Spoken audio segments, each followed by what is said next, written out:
ஆந்திராவில் பஞ்சாயத்து ராஜ் உதவி பொறியாளர் குடும்பத்தோடு கோதாவரி ஆற்றில் குதித்து உயிரை மாய்த்து கொண்ட சம்பவத்தில் திடீர் திருப்பமாக துப்பாக்கி சுடும் பயிற்சியாளர் அதிரடியாக கைது செய்யப்பட்டுள்ளார். விசாரணையில் வெளிவந்துள்ள அதிர்ச்சி தகவல்கள் என்ன? ஆந்திர மாநிலம் காக்கிநாடா மாவட்டத்தைச் சேர்ந்த பஞ்சாயத்து ராஜ் உதவி பொறியாளர் 61 வயதான தெல்லவுடி நூகராஜு. இவர் பித்தாபுரம் பகுதியில் பணியாற்றி வந்தார். இவர் தனது மனைவி மீனா, மகள் சௌஜன்யா மற்றும் 10 வயது பேரன் கார்த்திகேய ரெட்டியுடன் குடும்பமாக வசித்து வந்துள்ளார். இந்த குடும்பத்தினருக்கு நிகழ்ந்த அடுத்தடுத்த சம்பவங்கள் தான் தற்பொழுது ஆந்திராவையே அதிர்ச்சிக்குள்ளாக்கி இருக்கிறது. சௌஜன்யாவுக்கு திருமணமாகி ஜெகதீஷ் ரெட்டி என்ற கான்ட்ராக்டருடன் குடும்பம் நடத்தி வந்த நிலையில் அவர்களுக்கு கார்த்திகேய ரெட்டி என்ற 10 வயது மகன் உள்ளார். இந்த நிலையில் காக்கிநாடாவில் துப்பாக்கி சுடும் பயிற்சிக்கு மகனை சௌஜன்யா அழைத்துச் சென்ற பொழுது அந்த பயிற்சி மையத்தை நடத்தி வந்த ஷேக் சாதிக் கானுடன் அவருக்கு பழக்கம் ஏற்பட்டதாக கூறப்படுகிறது. பின்னர் இருவரும் அடிக்கடி பேசி பழகி வந்த நிலையில் இந்த உறவு தொடர்பாக குடும்பத்தில் பெரும் பிரச்சனை வெடித்திருக்கிறது. இந்த நிலையில் சௌஜன்யாவின் கணவர் ஜெகதீஷ் ரெட்டி கடந்த ஜூலை 2ஆம் தேதி உடல்நலக் குறைவால் உயிரிழந்தார். முதலில் வைரஸ் காய்ச்சல் உள்ளிட்ட உடல்நல பிரச்சனை காரணமாக அவர் உயிரிழந்ததாக குடும்பத்தினர் கருதி இருக்கின்றனர். ஆனால் சில வாரங்களுக்கு பிறகு இந்த மரணத்திலேயே மிகப்பெரிய சந்தேகம் எழுந்தது. இது குறித்து ஜெகதீஷ் ரெட்டியின் தந்தை போலீசில் புகார் அளித்தார். இதன் அடிப்படையில் ஜெகதீஷ் ரெட்டியின் மரணத்தை விசாரிக்க தொடங்கிய போலீசார் அவரது மருத்துவ ஆவணங்கள், வங்கி பரிவர்த்தனைகள் உள்ளிட்ட பல்வேறு ஆதாரங்களை ஆய்வுக்கு உட்படுத்தினர். இந்த விசாரணை தீவிரமாக நடைபெற்று வந்த நிலையில் மற்றொரு அதிர்ச்சி சம்பவம் அரங்கேறியது. கடந்த ஆகஸ்ட் 16ஆம் தேதி இரவு நூகராஜு, அவரது மனைவி மீனா, மகள் சௌஜன்யா மற்றும் 10 வயது பேரன் கார்த்திகேய ரெட்டி ஆகியோர் ராஜமகேந்திரவரம் சென்றுள்ளனர்.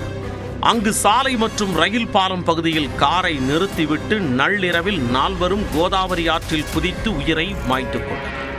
ஆற்றில் குதித்த 10 வயது சிறுவன் கார்த்திகேய ரெட்டிக்கு நீச்சல் தெரிந்ததால் தண்ணீரில் தத்தளித்தபடி உதவி கேட்டு சத்தமிட்டுள்ளார். இதை கவனித்த மீனவர்கள் சிறுவனை மீட்டு கரைக்கு கொண்டு வந்துள்ளனர். ஆனால் நூகராஜு, மீனா மற்றும் சௌஜன்யாவை உடனடியாக மீட்க முடியவில்லை. பின்னர் தேடுதல் பணியில் நூகராஜாவின் உடல் கண்டெடுக்கப்பட்டது.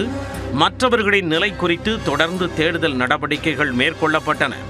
இந்த சம்பவத்திற்கு முன்பு நூகராஜு பஞ்சாயத்து ராஜ் ஊழியர்கள் மற்றும் நண்பர்கள் இருந்த வாட்ஸ்அப் குழுவில் தற்கொலை கடிதம் ஒன்றை பதிவிட்டிருக்கிறார். அந்த கடிதத்தில் தங்கள் குடும்பத்தின் நிலைக்கு துப்பாக்கி சுடும் பயிற்சியாளர் சாதிக் கான் தான் காரணம் என குற்றம் சாட்டியிருக்கிறார். இதனிடையே வீட்டில் சோதனை நடத்திய பொழுது சௌஜன்யா எழுதிய கடிதம் ஒன்று போலீசாரிடம் சிக்கியது.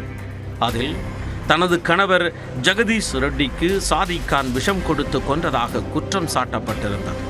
மேலும் சாதிக் கான் தன்னை மிரட்டியதாகவும், பணம் மற்றும் நகைகளை பெற்றுக்கொண்டதாகவும், தனது வங்கி மற்றும் சொத்து விவரங்களை கட்டுப்பாட்டில் வைத்திருப்பதாகவும், மதம் மாறுமாறு அழுத்தம் கொடுப்பதாகவும் பல்வேறு குற்றச்சாட்டுக்களை முன்வைத்திருந்தார்.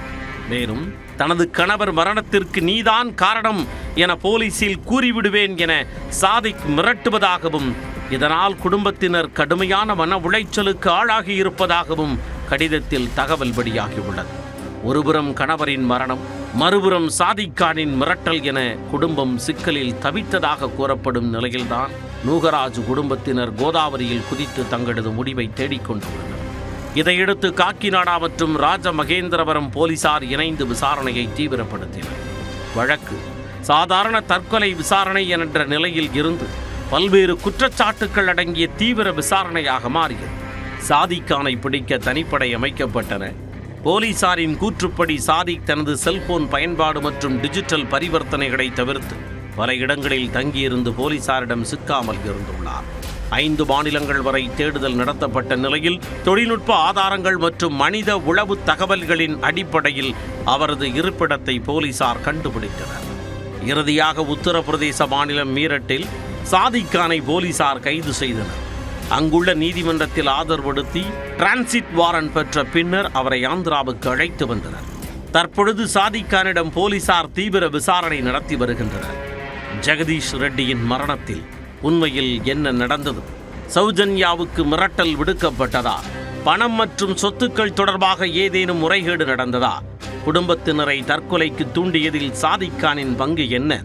இந்த கேள்விகளுக்கெல்லாம் விடை தேடும் வகையில் போலீசார் விசாரணையை விரிவுபடுத்தி உள்ளனர். குடும்பத்தில் உயிர் உழைத்த 10 வயது சிறுவன் கார்த்திகேய ரெட்டியின் வாக்குமூலமும் கிடைத்துள்ள கடிதங்களும் இந்த வழக்கில் முக்கிய ஆதாரங்களாக மாறியுள்ள நிலையில் சாதிக்கானிடம் நடத்தப்படும் விசாரணையில் மேலும் பல திடுக்கிடும் தகவல்கள் வெளியாகலாம் என எதிர்பார்க்கப்படுகிறது.